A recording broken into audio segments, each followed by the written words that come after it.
नमस्कार, स्वागत है आपका। मैं हूं आपके साथ अनंत त्यागी और आज राजनीति में बात उत्तराखंड में आए प्रलय की। वो तस्वीरें रूह कपाने वाली हैं जो आज तस्वीरें उत्तराखंड से सामने आई। दिन भर आपने वो तस्वीरें देखे भी होंगी, लेकिन आज उन तस्वीरों का एक पहलू जो आपको बताने में जा रहा हूं, जो आपको दिखाने जा रहा हूं, उसको देख करके लोग सिहर जाएं। उत्तराखंड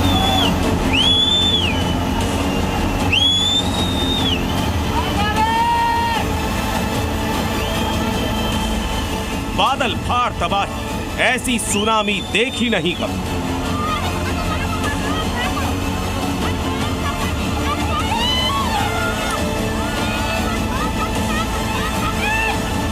तीस सेकंड की त्रासदी, कांप उठा उत्तरकाशी।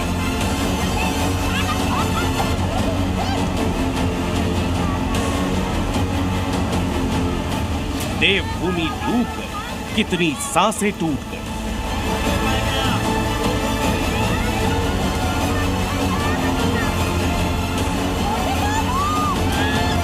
उत्तरकाशी बह गया, पूरा देश सहम गया।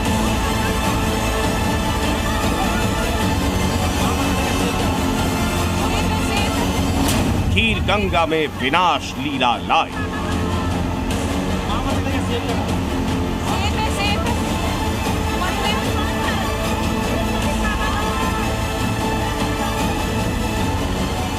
उत्तराखंड में प्रलय, जी न्यूज की मेगा कवरेज। ये तस्वीरें जो मेरे पीछे आप देख रहे हैं, देवभूमि उत्तराखंड की तस्वीरें हैं, जिन पर आज कुदरत का कहर टूटा है। उत्तरकाशी में बादल फटा और ये बादल फटने के बाद की भीषण त्रासदी है जो तस्वीरों में सामने आई। शब्दों में बयान करना संभव शायद ना हो, क्योंकि जो जिंदगियां वहां पर थी, जो लोग वहां पर थे, कैसे एक झटके में, एक सेकंड के कुछ हिस्से में, कैसे पूरा पानी का सैलाब बिल्डिंग को तिनके की तरह बहाते हुए ले गया। एक झटके में मानो सब कुछ उजड़ गया। और तस्वीरें जरा देखिए, ये सामने बिल्डिंग्स आपको नजर आ रही हैं, आप लोग आसानी से पहचान पाएं, इसके लिए बिल्डिंग की नंबरिंग की है हमने।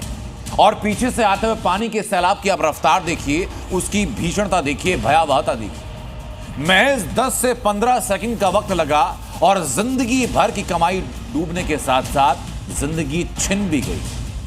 घर यहां पर तिनके की तरह बहते हुए दिखाई पड़े, लोगों के आंगन उजड़ गए और जाने कितनी जिंदगियां मलबे में दफन हो गई। एक अंदाजा यह है कि यहां लगभग 1800 से 2000 लोगों की आबादी थी। संभवतः कुछ पर्यटक भी वहां पर रहे होंगे, जितने लोगों के ऊपर यह कहर बनकर सैलाब टूटा। मैं कुछ तस्वीरें और दिखाता हूं आपको, उन तस्वीरों को जरा आप देखिए और आप उसके बाद कुदरत के इस कहर की भयावहता का अंदाजा लगा पाएंगे कि एक क्षण के अंदर जीवन में कितना कुछ परिवर्तित हो सकता है, जीवन कितना बदल सकता है। त्रासदी एक सेकंड के अंदर अंदर आपकी हर सोच को कैसे खत्म कर सकती है। जो लोग इन बिल्डिंग के अंदर बैठे हुए होंगे, उनको अंदाजा तक नहीं होगा कि महज कुछ सेकंड की दूरी पर यह सैलाब उनका इंतजार कर रहा है, उनकी तरफ बढ़ रहा है। उत्तरकाशी में बादल फटता है, उसके पहले कि लोग कुछ समझ पाते, मैं इस वीडियो के पीछे की आती हुई आवाजें भी आपको सुनवाऊंगा, जहां लोग कह रहे हैं कि मेरे अपनों को आप फोन करके बता पाए।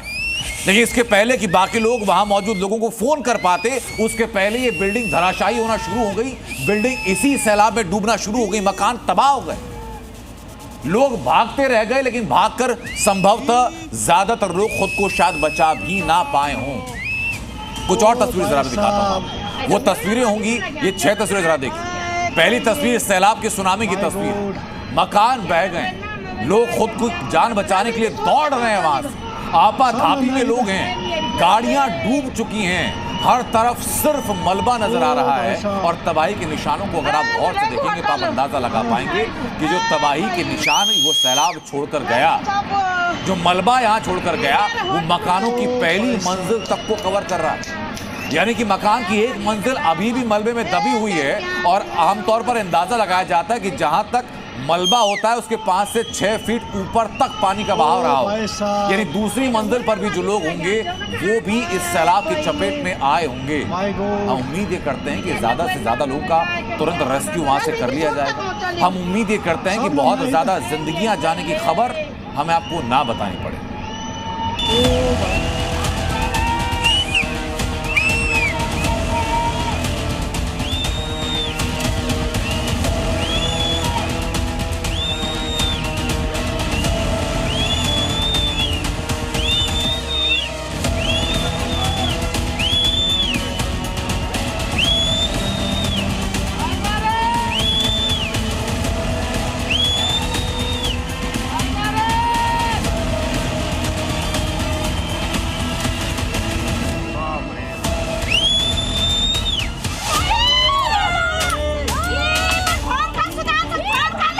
उत्तराखंड के धराली में बादल फाड़ तबाही।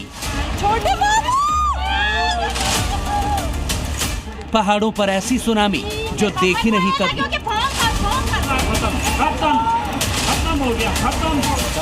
खीर गंगा में उफान, चारों तरफ मचा त्राहिमाम। महज 30 सेकंड की त्रासदी और कांप उठा उत्तरकाशी।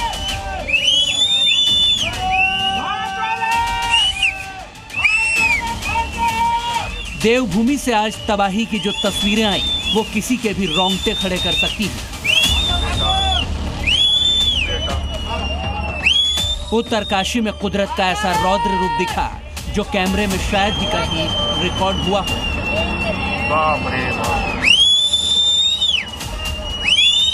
धराली के पहाड़ों पर बादल फटने के बाद सैलाब ने जैसे तबाही मचाई वो धड़कनें रोक देंगी।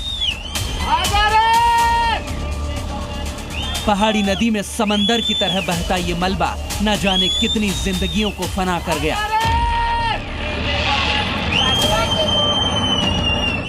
बेकाबू लहरों की चपेट में आकर बड़े बड़े मकान और उसके सामने भागते इंसान एक पल में सब गायब हो गया।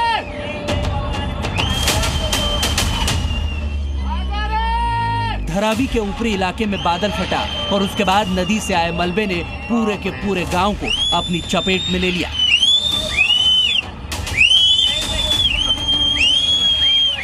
ये प्रलयंकारी तस्वीरें गंगोत्री धाम से महज 19 किलोमीटर पहले की हैं, पर जिस जगह ये तबाही मची है वो उत्तरकाशी से गंगोत्री जाने वाले रास्ते में ही है।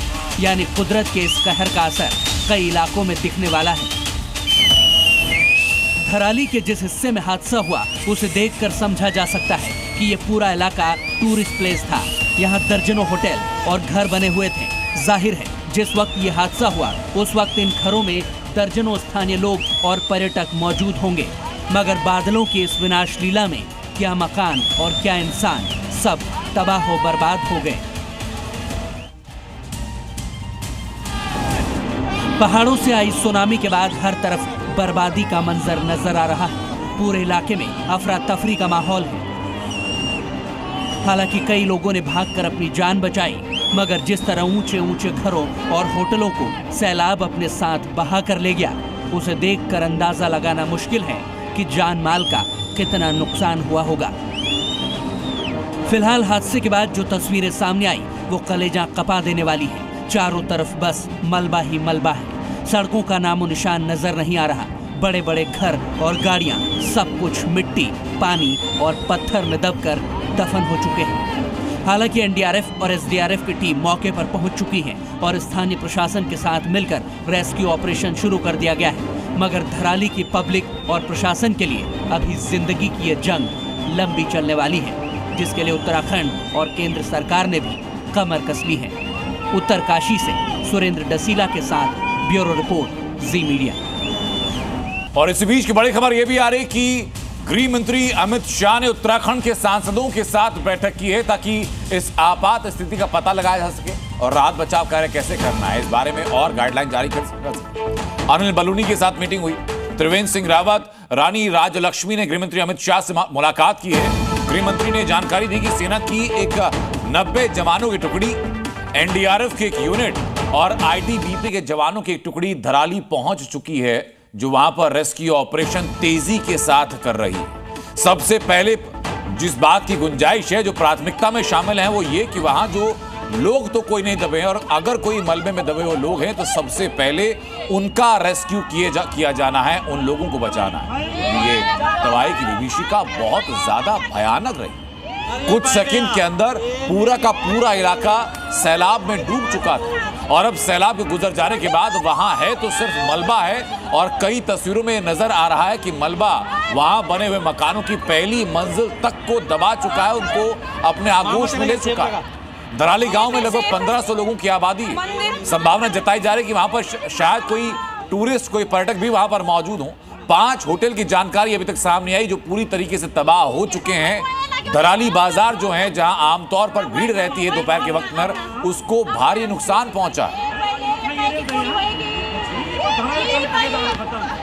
लेकिन धराली से जो तस्वीर सामने आई, लोगों की चीखें, बहते मकानों की तस्वीरें, बादल ऐसे फटा कि खीर गंगा और आसपास का पूरा इलाका पानी के सैलाब में एक सिरे से बहता नजर आया। अब सिर्फ कीचड़, सिर्फ मलबा है, अब सिर्फ चीखों के बाद का सन्नाटा है। दर्जनों घर ऐसे हैं जो पूरी तरीके से ध्वस्त हो चुके हैं। अभी तक कितने लोग लापता हैं उसका सही आंकड़ा जुटाया जा रहा है। राहत की टीमें अभी भी संघर्ष कर रही हैं। इस साल की आपको 10 सबसे खौफनाक तस्वीरें भी मैं दिखाता हूं जो ऐसी ही कुदरत की तबाही की गवाही देती हैं। उत्तरकाशी के धराली में बादल फटने से भारी तबाही हुई है। पहाड़ से जो सैलाब आया वो अपने रास्ते में आने वाली हर चीज को बहाकर ले गया।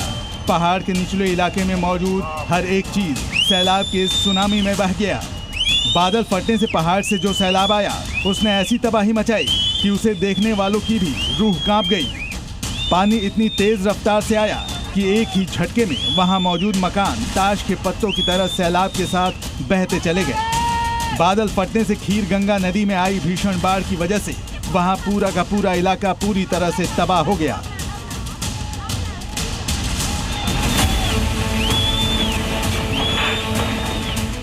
उत्तरकाशी के धराली में जब सैलाब आया तो किसी को संभलने का मौका तक नहीं मिला।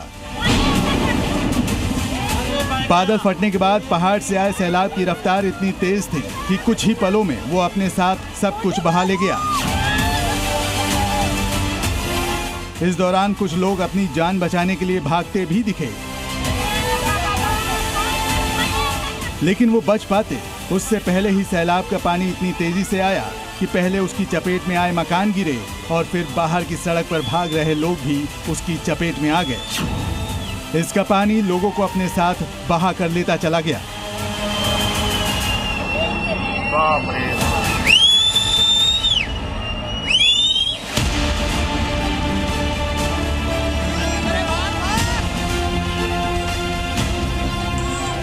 धराली में तबाही के बाद एक हैरान करने वाली तस्वीर सामने आई, जिसमें एक शख्स मौत को मात देकर मलबे से बाहर निकलता दिखा। वीडियो में जो शख्स नजर आ रहा है उसे पीछे दूर दूर तक तबाही के निशान नजर आ रहे हैं, मगर वो उस भयानक मंजर से बाहर निकलने की कोशिश में जुटा है। हालांकि उसे देखकर साफ लग रहा है कि वो बुरी तरह घायल है।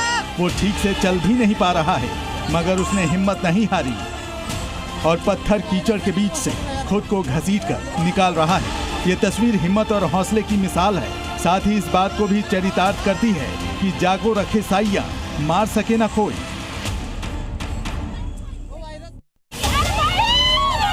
धराली में बादल फटने से हुई तबाही की अब इस तस्वीर को देखिए। सैलाब जब अपनी पूरी रफ्तार के साथ आया तो सबसे पहले वो किनारों में बने एक मकान से टकराया। इसके बाद पूरी इमारत भी एक ही पल में सैलाब की चपेट में आ गई। इन दोनों इमारतों को गिराने के बाद उनके ठीक आगे की तीसरी, चौथी और पांचवी इमारत भी सैलाब के साथ बहती नजर आई। पानी का बहाव इतना तेज था कि तबाही वहीं नहीं रुकी और इसके बाद वहां मौजूद आगे की सब इमारतें एक ही झटके में जड़ से उखड़ गईं और सैलाब अपने बहाव के साथ उन्हें बहाता लेता चला गया।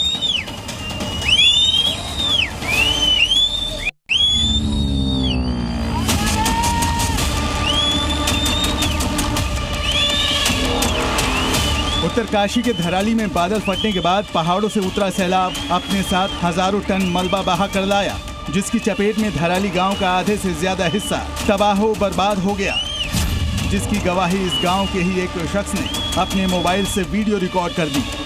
बहुत ही ज़्यादा अभी जो कि परिस्थिति हो गई है, आप देख सकते हैं। पूरा जो ये गांव है पता भी नहीं चल रहा, हमारा मार्केट था पूरा बर्बाद हो गया। इस शख्स ने गांव के एक एक हिस्से की डिटेल बताते हुए बर्बादी की कहानी बयां की है। यहाँ पर हमारा कल्प केदार मंदिर जो सारा पता ही नहीं चल रहा है कि यहाँ पे कब मार्केट भी था। यहाँ पे आप देख सकते हो बहुत ही बुरी, और अभी कोई यही नहीं है कि आ भी सकती है। अभी धराली में बादल फटने के बाद सैलाब जहां से भी गुजरा वहां अपने पीछे तबाही के निशान छोड़ गया। इन तस्वीरों को देखिए जिसमें सैलाब के पानी के साथ वहां दूर दूर तक उसका मलबा भी फैला नजर आ रहा है। इस मलबे में सड़कों का नामो निशान मिट गया, कारें मलबे में दबी नजर आईं, मकान की पहली मंजिल तक मलबा भरा नजर आया। कई मकान तो पूरी तरह से मलबे में दबे दिखाई दिए। जहां लोगों के फंसे होने की बात भी सामने आ रही है। वहीं मलबा भरने की वजह से रास्ते पूरी तरह से बंद हो गए हैं, जिससे लोगों तक राहत पहुंचाना और भी मुश्किल हो गया है। धराली में बादल फटने से आई तबाही की तस्वीरें इतनी खौफनाक थी कि उसे देखने वालों के होश उड़ गए। पहाड़ से जब मौत का सैलाब आया तो पानी की रफ्तार इतनी तेज थी कि दूर से ही देखने पर सब धुआं धुआं सा दिखाई दिया। सैलाब के पानी को देखकर ऐसा लगा कि मानो किसी डैम के बंद दरवाजे पूरी तरह से खोल दिए गए हैं और फिर पानी सफेदी की गुबार छोड़ता हुआ तेजी से बहता चला आया। इस दौरान जहां से भी ये सैलाब गुजरा वहां हाहाकार मच गया।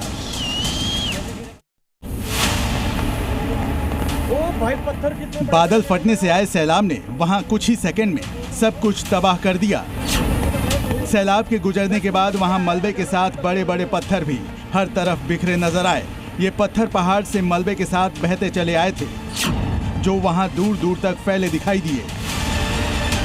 वहीं इन पत्थरों की चपेट में आने से वहां कई इमारतों को भी भारी नुकसान हुआ। मलबे के साथ आए ये पत्थर वहां आसपास की कई इमारतों में भर गए। धराली में आई तबाही से वहां न सिर्फ मकानों को भारी नुकसान पहुंचा, बल्कि सड़कें, पुल और आने जाने के सारे रास्ते भी क्षतिग्रस्त हो गए। सैलाब की वजह से वहां कई सड़कें पूरी तरह से टूट गई। सड़कों पर बड़े बड़े गड्ढे हो गए। सड़कों के नीचे की जमीन पूरी तरह से गायब दिखाई दी। धराली और उसके आसपास का पूरा इलाका रास्ते बंद होने की वजह से पूरी तरह से कट गया और आवाजाही पर भी पूरी तरह से ब्रेक लग गया। धराली में बादल फटने से वहां ऐसी तबाही आई कि राहत और बचाव का काम भी मुश्किल हो गया। राहत और बचाव के काम में सेना की कई टीमें लगाई गई हैं, जो वहां फंसे लोगों को बचाने की कोशिश करती दिखी। वहीं मलबे में भी कई लोगों के दबे होने की आशंका के चलते सेना की टीमें वहां रेस्क्यू करती दिखाई दी। इस दौरान जिन लोगों को निकाला गया उन्हें फौरन इलाज के लिए अस्पताल पहुंचाया गया। और इस बीच अपडेट सामने ये है कि उत्तराखंड के सांसदों से गृहमंत्री अमित शाह ने मुलाकात की है। अनिल बलूनी, त्रिवेंद्र सिंह रावत और रानी राजलक्ष्मी से गृहमंत्री अमित शाह ने मुलाकात की है। गृहमंत्री ने जानकारी बात की थी कि सेना की 90 जवानों की टुकड़ी, इसके अलावा एनडीआरएफ की एक यूनिट और आईटीबीपी के जवानों की एक टुकड़ी धराली पहुंच चुकी है, जो रेस्क्यू ऑपरेशन में मदद भी कर रही है और रेस्क्यू ऑपरेशन को लीड भी कर रही है। इस प्राकृतिक आपदा के बाद सांसदों ने गृहमंत्री अमित शाह से मुलाकात की, उसकी तस्वीरें आपको दिखा रहे हैं।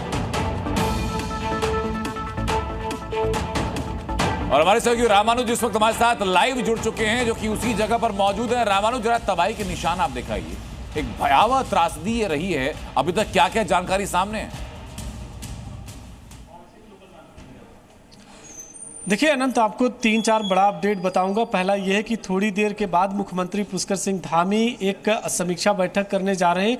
अभी तक जिस तरह का पूरा रेस्क्यू ऑपरेशन चला है, उसमें आगे किस तरह का लॉजिस्टिक सपोर्ट देना है, वो जो अधिकारी और कर्मचारी साथ में रेस्क्यू ऑपरेशन की टीम जा रही है, उनको किस तरह से असिस्ट करना है, इसको लेकर के समीक्षा की जाएगी। और साथ में पूरा जो वो धराली स्पॉट्स है जहाँ पर हिट किया है मलबे ने, उस पूरे एरिया को लोकेट किया गया है कि आखिर में उसके चपेट में कहां और कितने लोग आए होंगे और किस तरह का जान माल का नुकसान हुआ है। इसको 1 घंटे के बाद एक जो प्रारंभिक रिपोर्ट होगी वो उत्तराखंड सरकार उसको अब जारी करेगी। और तीसरा अपडेट ये है कि जो टीम अभी तक लगातार जा रही थी, वो अब जिन स्थानों पर ये भी बताया गया कि जो NH है वो बाधित चल रहा था, उसको खोल दिया गया है। जैसे सूखी एक टॉप है वहाँ पर, और एक हर्सिल जो स्पॉट्स है सबसे ज़्यादा उत्तरकाशी में जो पर्यटक आते हैं वहाँ भी। तो लेकिन इन तीनों स्थानों पर, सूखी टॉप पर, साथ में हर्सिल और वो धराली, इन तीनों पर कहाँ पर किस तरह से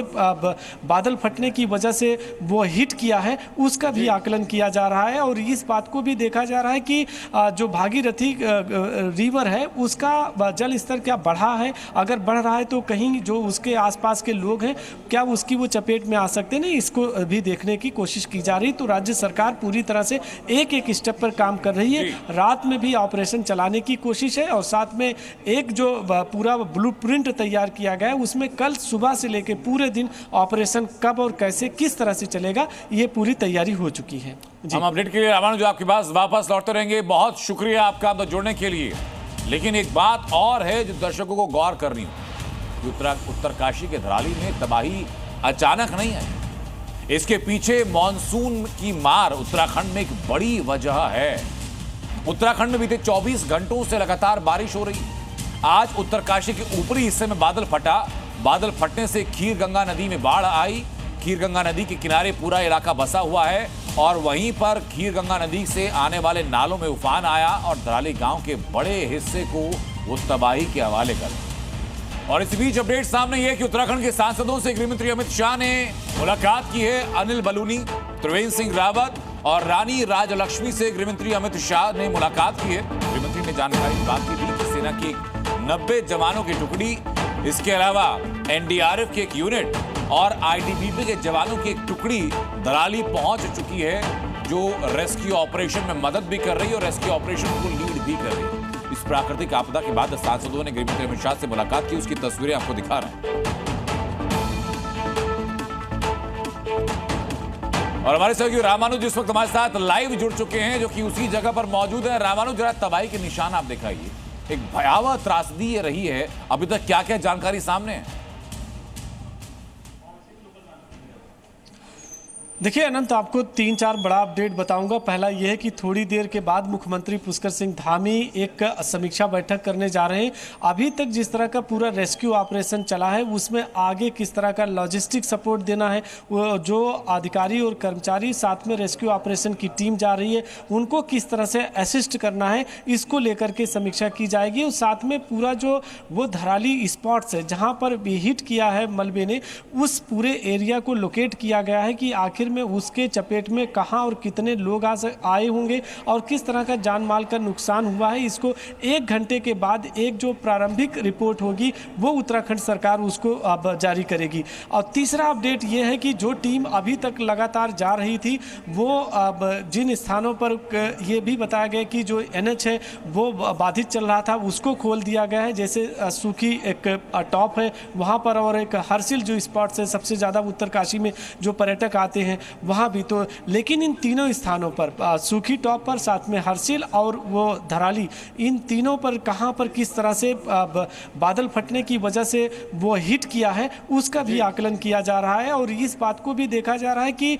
जो भागीरथी रिवर है उसका जल स्तर क्या बढ़ा है, अगर बढ़ रहा है तो कहीं जो उसके आसपास के लोग हैं क्या उसकी वो चपेट में आ सकते हैं, इसको भी देखने की कोशिश की जा रही। तो राज्य सरकार पूरी तरह से एक स्टेप पर काम कर रही है। रात में भी ऑपरेशन चलाने की कोशिश है और साथ में एक जो पूरा ब्लूप्रिंट तैयार किया गया है उसमें कल सुबह से लेकर पूरे दिन ऑपरेशन कब और कैसे किस तरह से चलेगा ये पूरी तैयारी हो चुकी है। हम अपडेट के लिए रामानुज जो आपके पास वापस लौटते रहेंगे। बहुत शुक्रिया आपका जुड़ने के लिए। लेकिन एक बात और है जो दर्शकों को गौर करनी हो, उत्तरकाशी के धराली में तबाही अचानक नहीं आई, इसके पीछे मॉनसून की मार उत्तराखंड में एक बड़ी वजह है। उत्तराखंड में बीते 24 घंटों से लगातार बारिश हो रही है। आज उत्तरकाशी के ऊपरी हिस्से में बादल फटा। बादल फटने से खीर गंगा नदी में बाढ़ आई। खीर गंगा नदी के किनारे पूरा इलाका बसा हुआ है और वहीं पर खीर गंगा नदी से आने वाले नालों में उफान आया और धराली गांव के बड़े हिस्से को वो तबाही के हवाले कर। अब मैं आपको दिखाने जा रहा हूं धराली में कुदरत के इस कहर के बाद तबाही के हालात क्या। अभी तक जो अनौपचारिक आंकड़े सामने आए उसके मुताबिक 20 से 25 ऐसे होटल है। लेकिन इसी बीच बड़ी खबर एक और सामने आ रही है। बड़ी खबर यह कि एनडीआरएफ के डीआईजी ने जानकारी दी है कि 35 सदस्यों की टीम को मौके पर भेजा गया है। धराली गांव में रेस्क्यू ऑपरेशन जारी है। स्थानीय लेवल पर भी, स्टेट लेवल पर और सेंट्रल लेवल पर मिशन मोड में रेस्क्यू ऑपरेशन चलाया जा रहा है। गृहमंत्री अमित शाह के साथ जो उत्तराखंड के सांसदों की मुलाकात हुई वो आपको बताया, वहां से जो सहायता पहुंचाई गई और अब एनडीआरएफ की तरफ से भी एक टुकड़ी वहां पर भेज दी गई है। रेस्क्यू ऑपरेशन जारी है। जब सूचना मिली तो एनडीआरएफ की 3 टीमों को मनेरा, बटकोट और बरकोट और देहरादून से रवाना किया गया है और वो रास्ते में हैं, जल्दी पहुंचने वाली हैं। हमारी जो एक टीम है उसमें 35 मेंबर्स होते हैं और पूरी तरह से वो सभी सामान के सामग्री के साथ लैस हैं। और ये जो ऑपरेशन होगा बेसिकली ये जब क्लाउड बर्स्ट हुआ है उसके बाद जो फ्लैश फ्लड हुआ है उसमें मलबे में दबे होने की लोगों की संभावना होगी, तो उस नज़रिए से टीमों की तैनाती की गई है और सारी सामग्री के साथ वे रवाना किए गए हैं। डीआईजी एनडीआरएफ के बयान में 2 बातें स्पष्ट हैं। पहला ये कि वहां पर तत्कालिक तौर पर एक्शन हुआ है और रेस्क्यू टीम पहुंची है जो रेस्क्यू कर रही है। दूसरा ये कि संभावना है कि वहां पर लोग दबे हों। और ये तस्वीर जरा देखिए आप, मलबे में, सैलाब के साथ आए मलबे में एक शख्स जो दबा था वो जिंदा निकला है। ये उसी शख्स की तस्वीर आपको दिखा रहे हैं जो मलबे से जूझता हुआ बाहर आ रहा है। नाली में आई ये तबाही इस साल की सबसे बड़ी त्रासदी कही जा सकती है, जिसने 2013 यानी अब से लगभग 12 साल पहले केदारनाथ आपदा की यादों को ताजा किया। उस साल भी लगभग यही हुआ था। उस साल भी लगातार बारिश हुई थी। बारिश के बाद केदारधाम में सैलाब आया था और सैकड़ों मकानों के साथ हजारों जिंदगियों को खत्म कर दिया। और आज भी वही हुआ। हम सिर्फ ये उम्मीद कर रहे हैं कि जान का ऐसा नुकसान जो 2013 में देखा था वो इस दफा सामने ना आए। ये 6 तस्वीर जरा देखिए। सैलाब जब उमड़ा वहां पर तो क्या हुआ, मकान कैसे तिनके की तरह बहते हुए नजर आए। जो लोग वहां पर मौजूद थे पानी की भयावहता को देख करके उनको कुछ सूझा नहीं, वो सिर्फ वहां से भागे और लोगों ने अपनों को फोन किया जो उस रूट पर मौजूद थे जहां से सैलाब होकर के आ रहा था, कि इतना वक्त शायद उनको मिल नहीं पाया कि उनको सचेत कर सके या वहां से रेस्क्यू कर सके। ये सैलाब के बाद की तस्वीर जरा आप देखिए। गाड़ियां पूरी तरीके से उसी मलबे में डूबी हुई हैं और चारों तरफ मलबा है। मलबे के निशानों की गवाही आप यहां तक नापिए कि जो आपको एक मंजिला घर दिखाई पड़ रहे हैं कि सिर्फ छत आपको नजर आ रही है, बाकी सब कुछ मलबे में डूबा हुआ है। और ये तस्वीरें उस वक्त की हैं जिस वक्त बादल फटने के बाद तबाही आई थी और तबाही के बाद पानी गुजर जाने के बाद पानी अपने साथ कितना मलबा लेकर के पहुंचा ये वो बता रही है। एक मोटा अंदाजा आमतौर पर सामाजिक तौर पर अंदाजा लगाया जाता है कि तबाही के बाद जितनी ऊंचाई मलबे की रह जाती है, ये अंदाजा लगाया जाता है कि तबाही के वक्त सैलाब का असर उससे 5 से 6 फीट ऊपर रहा होगा। यानी एक मंजिला इमारत मलबे में डूबी है तो दूसरी मंजिल भी उस सैलाब की चपेट में रही हो। और अब मैं आपको दिखाने जा रहा हूं थराली में कुदरत के कहर से तबाही के जो अब निशान आए। आंकड़े क्या कह रहे, 20 से 25 होटल होम स्टे थे जो पूरी तरह तबाह हो। 5 होटल पूरी तरीके से दब चुके, खत्म हो चुके। दराली बाजार जो दोपहर के वक्त में बताया जा रहा है कि ज्यादा लोग वहां पर मौजूद रहते हैं, भारी नुकसान पहुंचा है। बाढ़ के साथ जितना मलबा आया वो सब इनके सामने या इन घरों के ऊपर जमा हो गया। लोग सुरक्षित स्थानों की तरफ वहां से रवाना हो चुके हैं और इसी फिक्र में भी हैं कि कहीं उनके अपनों की तलाश भी जल्दी से जल्दी की जाए। और जिनके अपनों की सूचना उनको नहीं मिल रही है वो वहीं रुके हैं, रेस्क्यू ऑपरेशन का इंतजार कर रहे हैं कि रेस्क्यू ऑपरेशन जल्द से जल्द खत्म हो। हर्षिल गंगोत्री के बीच खीर गंगा नाला है, उस इलाके में बादल फटा। एसडीआरएफ से लेकर एनडीआरएफ और आर्मी इस वक्त रेस्क्यू में जुट चुकी है। इसी बीच एक और बड़ी खबर सामने आ रही है। इसी हादसे से जुड़ी हुई उत्तरकाशी हादसे पर सीएम योगी ने बयान दिया और अपना दुख भी व्यक्त किया है इस प्राकृतिक आपदा को लेकर। उन्होंने कहा कि घटना दुखद है, ये घटना हृदय विदारक है।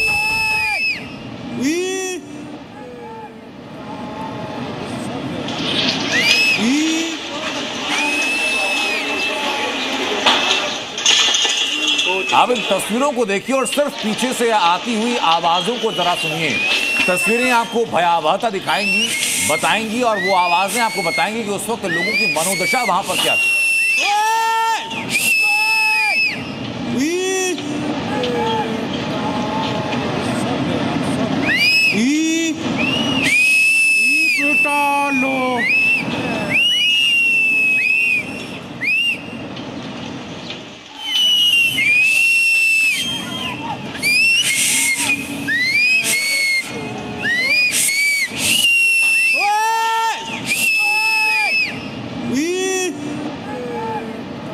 आप जरा तस्वीरें देखिए और इन तस्वीरों को मैं बार बार दिखाने का मकसद सिर्फ इतना है कि जिंदगी में अनिश्चितताएं और आपदाएं किस तरीके से आ जाती हैं। एक व्यक्ति आप देखिए जरा, ये जीवन की जिजीविषा भी है कि मलबा जब सैलाब गुजर गया उस मलबे में दबा हुआ एक व्यक्ति स्वयं अपने परिश्रम से बाहर निकलता हुआ दिखाई पड़ रहा है। उसी को देख करके लोग खुश भी हुए कि बाकी लोग भी वहां पर होंगे जिनको जिंदा बचाया जा सकता है। इसी बीच एक और बड़ी खबर सामने कि बद्रीनाथ हाईवे पर भी इसका असर हुआ है।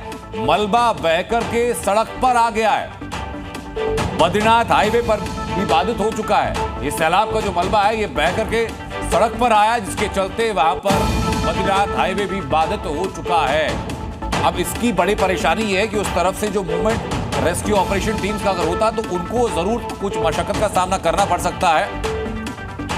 उसके अलावा ऑल्टरनेट रूट्स लगातार तलाशे जा रहे हैं और ऑल्टरनेट रूट्स पर काम होकर के रेस्क्यू टीम वहां पहुंच चुकी है जो लगातार रेस्क्यू कर रही है। ये बार बार अपडेट में दे रहा हूं। और इस अपडेट देने के पीछे का मकसद सिर्फ यह है कि पैनिक नहीं होना है किसी को।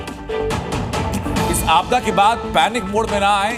जो लोग सुरक्षित हैं वो सुरक्षित, जो लोग सुरक्षित रहे इस आपदा से वो सुरक्षित स्थानों की तरफ मूव कर रहे हैं, और जो लोग वहां फंसे हैं उनको निकालने के लिए, राहत के लिए रेस्क्यू टीम्स वहां पहुंच चुकी है। आप ये देखिए कि जब पानी ऊपर से बहता हुआ आया तो किस मात्रा में अपने साथ मलबा बहाते हुए लेके आया। इसमें लकड़ियां भी हैं, इसमें रेत भी है, इसमें मिट्टी भी है, इसमें पत्थर भी हैं छोटे छोटे। और जब ये पूरा मलबा पानी के वेग के साथ ऊपर से नीचे बहता हुआ आता है तो रास्ते में पड़ने वाली हर चीज को तिनके की तरह बहाता हुआ या फिर कुचलता हुआ चला जाता है। वही हुआ आज उत्तरकाशी में।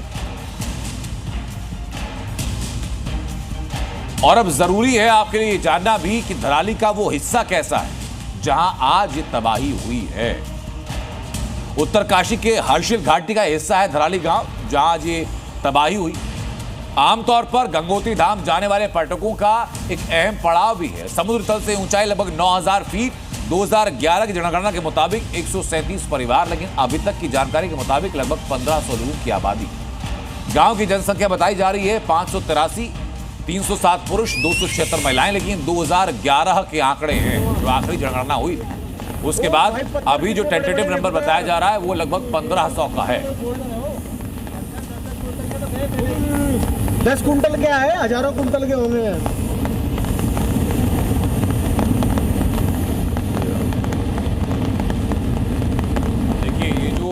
लोग वहां मौजूद हैं जो अपने फोन से वीडियो रिकॉर्ड भी कर रहे हैं, वो खुद कह रहे हैं कि हजारों क्विंटल मलबा है जो इस बादल फटने के बाद पानी के प्रवाह के साथ ऊपर से नीचे की ओर बहते हुए आया है। बादल फटने के बाद पानी की रफ्तार वैसे ही बेतहाशा होती है, और ऊपर से जब वो पहाड़ी से नीचे की तरफ पानी आता है तो अपने साथ बड़ी मात्रा में हजारों क्विंटल, जो वहां के लोग कह रहे हैं, उतना मलबा बहाता हुआ ले जाता है जो इसको और घातक बना देता है।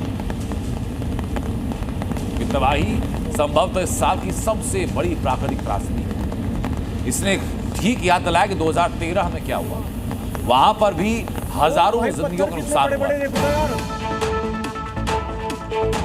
तराली में युद्ध स्तर पर रेस्क्यू ऑपरेशन जारी है, जिसकी अपडेट लगातार हम आपको दे रहे हैं। एसडीआरएफ और एनडीआरएफ की टीम मौके पर तैनात है। युद्ध स्तर पर, वॉर लेवल पर रेस्क्यू ऑपरेशन किया जा रहा है, कि प्राथमिकता सिर्फ एक है कि वहां जो लोग मौजूद हैं उनको किसी भी प्रकार से और नुकसान नहीं होना चाहिए। राहत बचाव कार्य किया जा रहा है। जो लोग सुरक्षित हैं उनको और सुरक्षित स्थानों पर पहुंचाया जा रहा है। जो लोग इस आपदा में फंसे हुए हैं उनको वहां से रेस्क्यू किया जा रहा है। और सबसे प्राथमिकता पर अटेंटिव होकर के वॉर लेवल पर जो काम है वो है जो घर, जो दुकानें, जो होटल्स, जो स्टे होम्स इस मलबे की चपेट में है, वहां जाकर के तलाश किया जाए जिंदगियों को।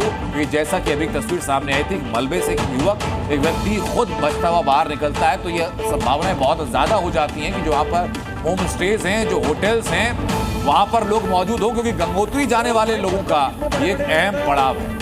अब एक और तस्वीर, एक और खबर मैं आपके सामने रखने जा रहा हूं। वो अपने आप को और सचेत करने वाली, वो सचेत करने वाली इसलिए क्योंकि भारत के खिलाफ रिवाइविंग इस्लाम नाम की एक और गुप्त साजिश रची जा रही है। रिवाइविंग इस्लाम का मकसद सिर्फ एक कि देश की लोकतांत्रिक व्यवस्था को किसी भी तरीके से खत्म कर दिया जाए, और लोकतांत्रिक व्यवस्था भारत के अंदर खत्म करके वहां शरिया कानून लागू करवाया जाए। ये मंसूबा था। लेकिन ठीक उसी वक्त जिस वक्त साजिशकर्ता अपने नेटवर्क को मजबूत कर रहे थे, अपनी साजिशों को इंप्लीमेंट करने की कोशिश कर रहे थे, उत्तर प्रदेश पुलिस, एटीएस ऐसा शिकंजा कसा कि पूरी की पूरी साजिश ध्वस्त हो गई। और इसके बाद 2 लोगों को गिरफ्तार किया गया। इन 2 लोगों का मोडस ऑपरेंडी सामने यह आया कि सोशल मीडिया ग्रुप के जरिए भारत के खिलाफ पूरी साजिश को तैयार भी कर रहे थे और बाकी लोगों को इसके साथ जोड़ भी रहे थे।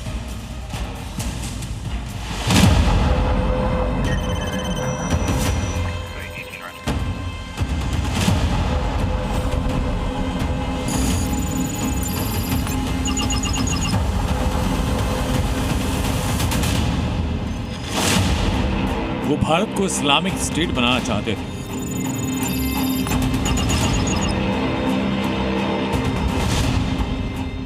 वो देश तोड़ने निकले थे, तो योगी फोर्स ने इनका प्लान तोड़ दिया।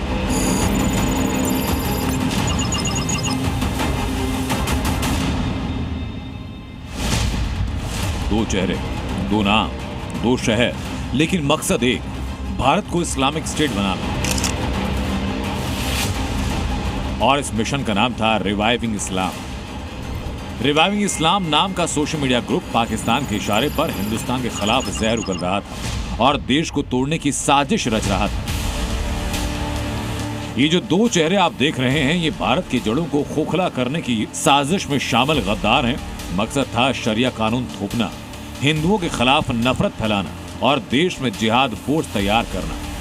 योगी फोर्स ने जिस साजिश का खुलासा किया वो सिर्फ यूपी नहीं बल्कि पूरे भारत की नींव हिलाने के लिए रची गई और इसमें शामिल थे ये दोनों कट्टरपंथी।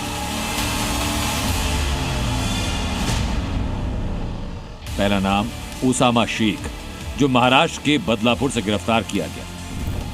सोशल मीडिया से लेकर प्रतिबंधित ऐप तक सब जगह एक्टिव था। यही था हैंडलर जो पाकिस्तान से आ रहे आदेशों को भारत के अंदर फैला रहा था। दूसरा नाम अजमल अली, यूपी के अमरोहा का रहने वाला। अजमल यहां जमीन पर नेटवर्क तैयार कर रहा था। अमरोहा की जमीन को इस्लामिक कट्टरता की प्रयोगशाला बना रहा था। इन दोनों की गिरफ्तारी के बाद एटीएस की पूछताछ में खुलासा ये कि रिवाइविंग इस्लाम ग्रुप में पाकिस्तानी एडमिन थे।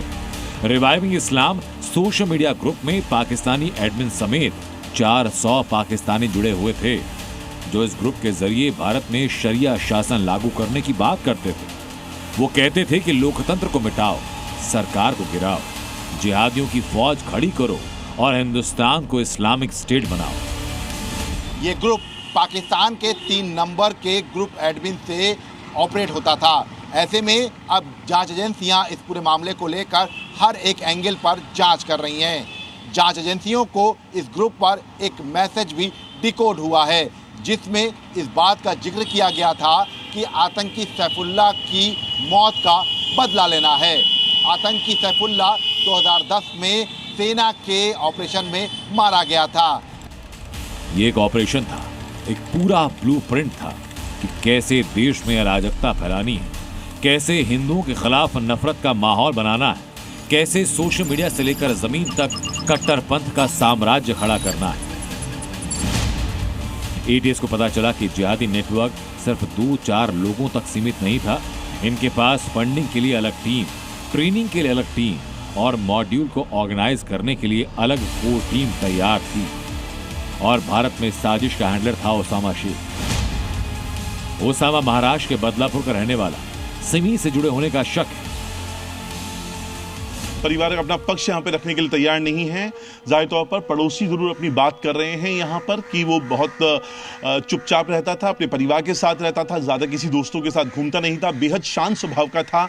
ये आसपास के लोग जो हैं वो इस बात को कंफर्म कर रहे हैं, लेकिन परिवार है, परिवार फिलहाल मीडिया के सामने नहीं आ रहा है। तो फिलहाल लेकिन जो आरोप हैं वो बेहद गंभीर यूपी एटीएस ने लगाए हैं, तो उसके ऊपर फिलहाल इन्वेस्टिगेशन चल रही है। पूछताछ में और भी खुलासे होने बाकी हैं, लेकिन उत्तर प्रदेश पुलिस इनकी पूरी कुंडली खंगाल रही। इसमें कौन कौन शामिल था, कहां कहां तक नेटवर्क फैला था और कौन कहां से फंडिंग कर रहा था, बहुत जल्द सब सामने आ रहा है। विशाल रघुवंशी और अंकुर सैनी के साथ ब्यूरो रिपोर्ट, जी मीडिया। भारत के दुश्मनों को लगता था कि सोशल मीडिया की आड़ में वो चुपचाप अपने मंसूबे पूरे कर सकते हैं, लेकिन वो शायद भूल गए कि ये उत्तर प्रदेश है। यूपी एटीएस ने जो 2 लोग गिरफ्तार किए हैं उनमें एक है उत्तर प्रदेश के अमरोहा का। अमरोहा में कट्टरपंथ की एक बड़ी साजिश रच रहा था। अमरोहा के देहरा गांव का रहने वाला है, ये नाम है अजमल अली। अमरोहा के देहल गांव में अजमल अली कैसे कट्टरपंथी सोच का खेल खेल रहा था, अब उसको आपके सामने डिस्क्लोज करते हैं।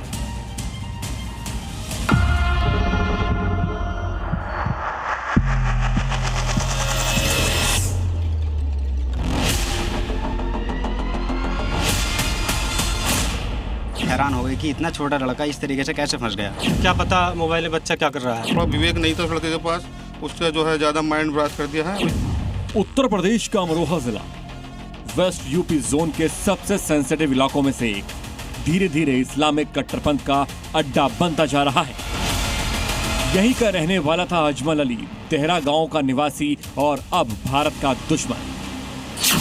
अजमल व्हाट्सएप पर एक ग्रुप चला रहा था जिसके जरिए वो हिंदुस्तान के युवाओं का ब्रेन वॉश कर रहा था। सूत्रों के मुताबिक उसके नफरती मैसेज में लिखा होता था, भारत को इस्लामिक राष्ट्र बनाओ, काफिरों को खत्म करो, शरिया कानून लागू करो। और इन संदेशों के पीछे थे पाकिस्तानी हैंडलर्स, आईएसआई के एजेंट्स। एटीएस को सबूत मिले हैं कि अजमल गजवाए हिंद की प्लानिंग में सीधे पाकिस्तान से ऑर्डर ले रहा था।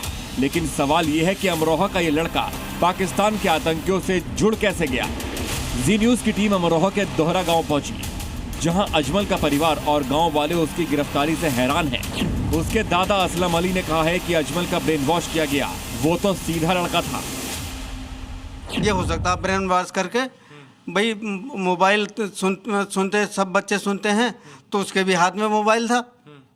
लेकिन हमें तो ऐसी गतिविधि की किसी का पता ही नहीं। और उस लड़के से भी अब तक पता चल रहा है। अजमल अली करीब 2 हफ्ते तक यूपी एटीएस के रडार पर था।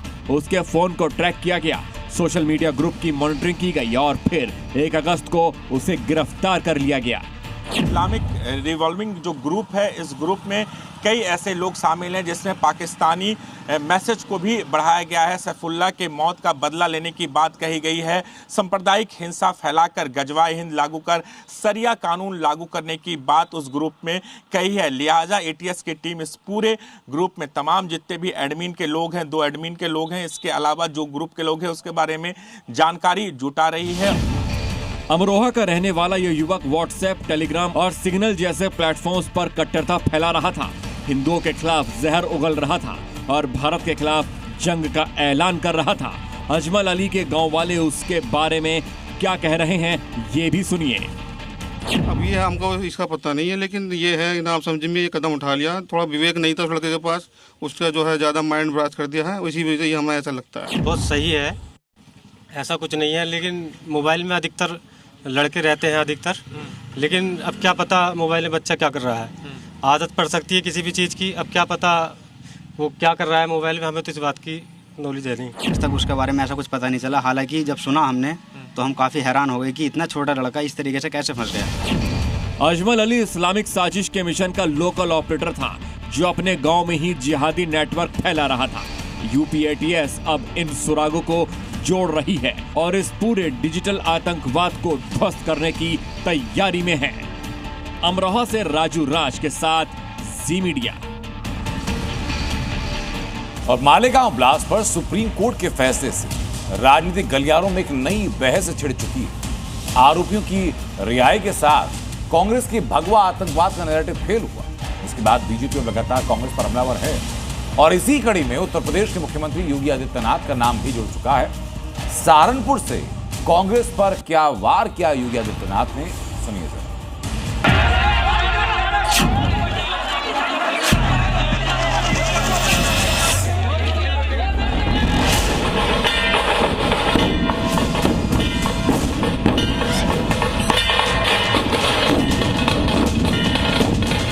और कांग्रेस का यह कृत्य देश के खिलाफ एक अपराध था। सहारनपुर में गूंजा मालेगांव का मुद्दा।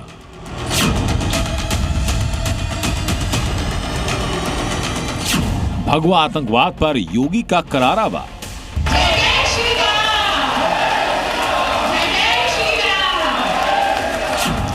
यूपी के सहारनपुर के सनातन स्थली गोगा महड़ी की धरती से सीएम योगी ने भगवा को आतंकवाद से जोड़ने वालों पर प्रहार किया। जय श्री राम के नारों के साथ मंच पर पहुंचे योगी आदित्यनाथ ने मालेगांव ब्लास्ट के आरोपियों का जिक्र किया और विपक्ष पर निशाना साधा। साफ शब्दों में कहा कि कांग्रेस का कृत्य देश के लिए अपराध बन चुका है, क्योंकि कांग्रेस और उसके सहयोगी दलों ने मालेगांव ब्लास्ट में हिंदू नेताओं को अभियुक्त बनाने की कोशिश की।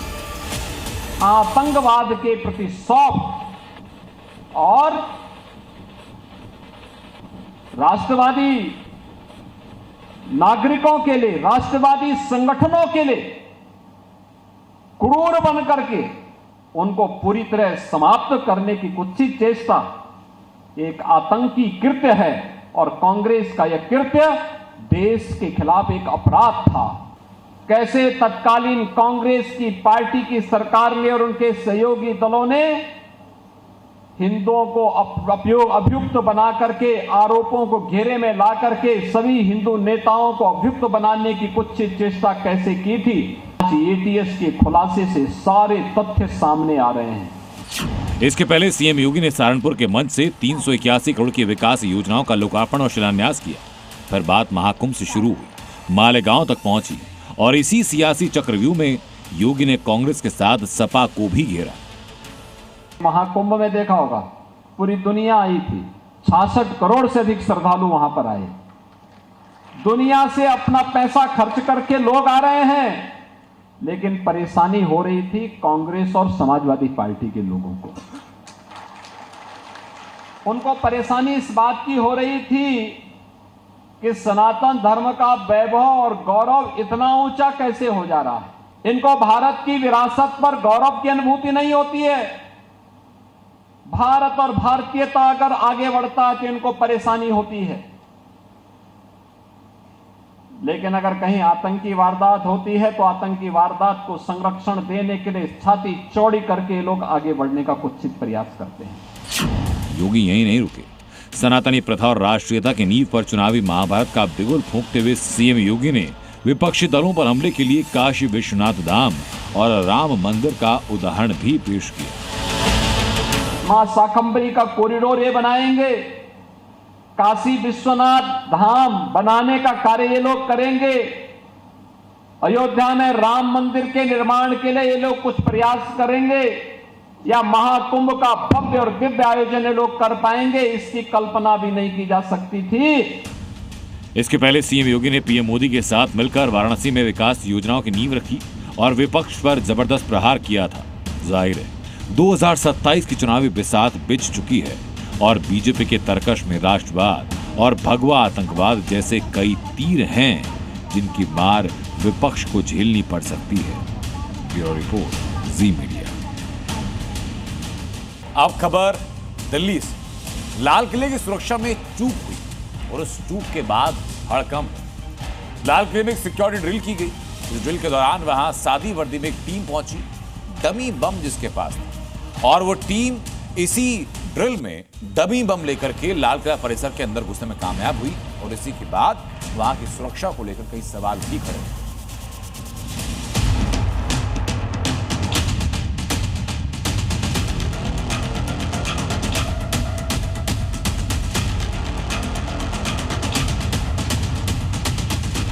स्वतंत्रता दिवस से पहले सुरक्षा में बड़ी चूक। लाल किले में पहुंचा डमी बम, सुरक्षा में चूक पर हड़कंप।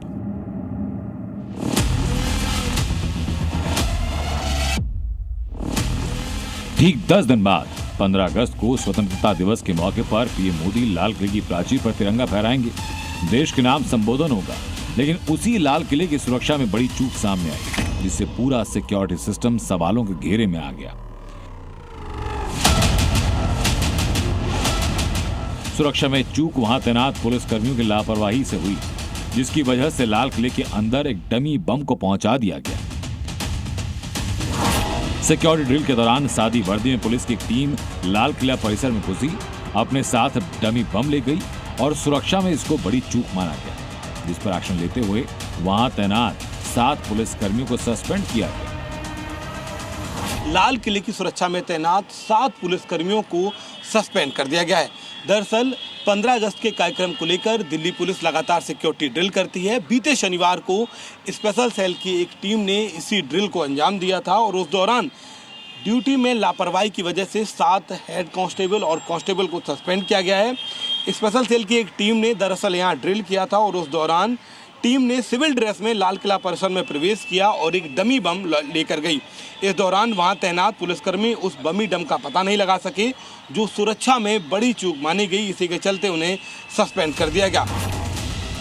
वहीं पुलिस अधिकारी ने बताया कि सुरक्षा को पुख्ता करने के लिए हर बार सिक्योरिटी ड्रिल की जाती है ताकि खामियों को दुरुस्त किया जा सके, लेकिन जब ड्यूटी में लापरवाही सामने आती है तो कार्रवाई भी की जाती है।